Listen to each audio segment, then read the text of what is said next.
तो वही मेरे प्यारे दोस्तों, मैं माँ बीड़ावाल इंस्टीट्यूट में आपका बहुत बहुत स्वागत करता हूं। तो आज हम लोग पढ़ने वाले हैं दोस्तों दृष्टि पब्लिकेशन बुक का क्लास नंबर 9। तो इसके पहले दोस्तों क्लास नंबर 8 तक हो चुका है। तो आज हम लोग पढ़ेंगे दोस्तों उससे आगे, और वो भी एकदम बेसिक से।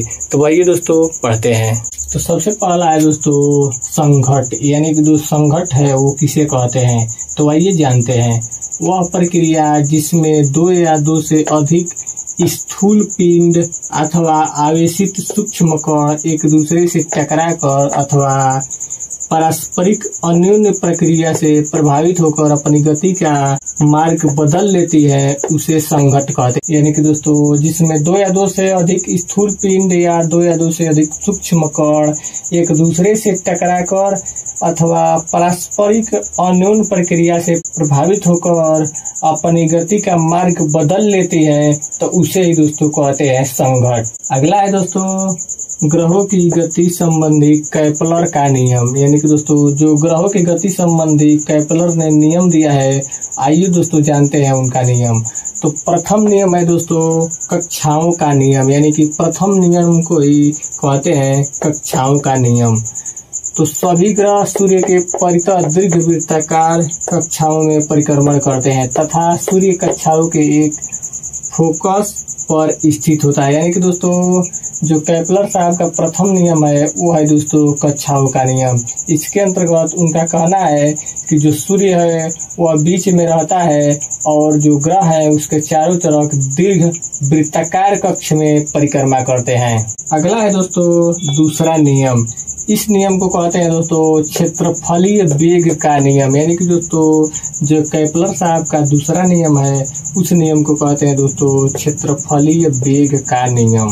किसी भी ग्रह को सूर्य से मिलाने वाली रेखा समान समयांतरालों में समान क्षेत्रफल पार करती है, अर्थात ग्रह का क्षेत्रफलीय वेग नियत रहता है। यानी कि दोस्तों किसी भी ग्रह को सूर्य से मिलाने वाली जो रेखा होती है वो समान समयांतरालों में समान क्षेत्रफल पार कर देती है, अर्थात जो ग्रहों का क्षेत्रफलीय वेग है वह दोस्तों नियत रहता है या निश्चित रहता है।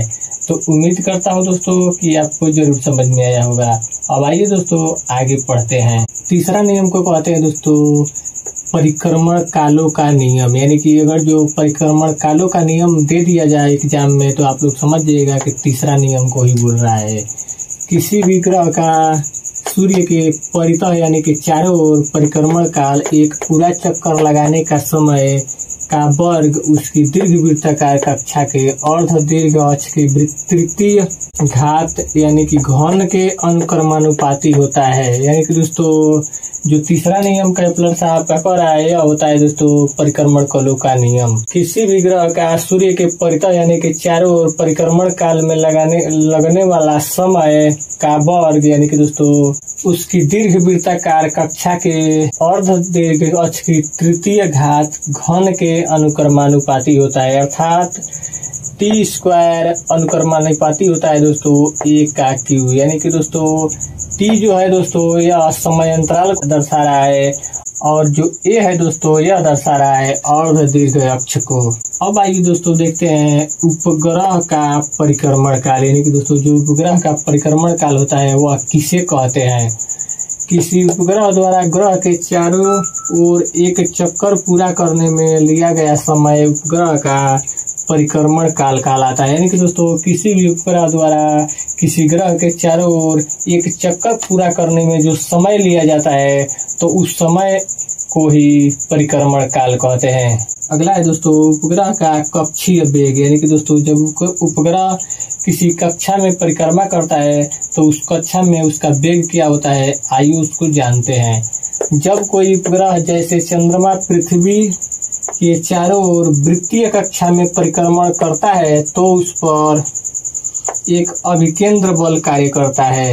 यह बल पृथ्वी द्वारा उपग्रह पर लगाया गया गुरुत्वाकर्षण बल होता है। यानी कि दोस्तों जब कोई भी उपग्रह किसी ग्रह का परिक्रमण करता है तो उस पर दोस्तों एक उसके बीच से अभिकेंद्र बल लगता है उसके ऊपर, जिसकी वजह से वह चारों तरफ ग्रह का चक्कर लगाता है। और वह बल जो होता है दोस्तों वह पृथ्वी द्वारा लगाया गया गुरुत्वाकर्षण बल होता है। यानी कि दोस्तों जो पृथ्वी गुरुत्वाकर्षण बल उपग्रह के ऊपर लगाए रहती है तो वही दोस्तों उसी की वजह से उपग्रह जो है ग्रह के चारों ओर चक्कर लगाता है और यही पृथ्वी द्वारा लगाया गया गुरुत्वाकर्षण बल उपग्रह के ऊपर अभिकेंद्र बल का काम करता है। तो उम्मीद करता हूं दोस्तों कि आपको जरूर समझ में आया होगा। तो आइए दोस्तों अब आगे देखते हैं। तो अगला है दोस्तों पलायन वेग। तो आइए जानते हैं कि पलायन वेग किसे कहते हैं।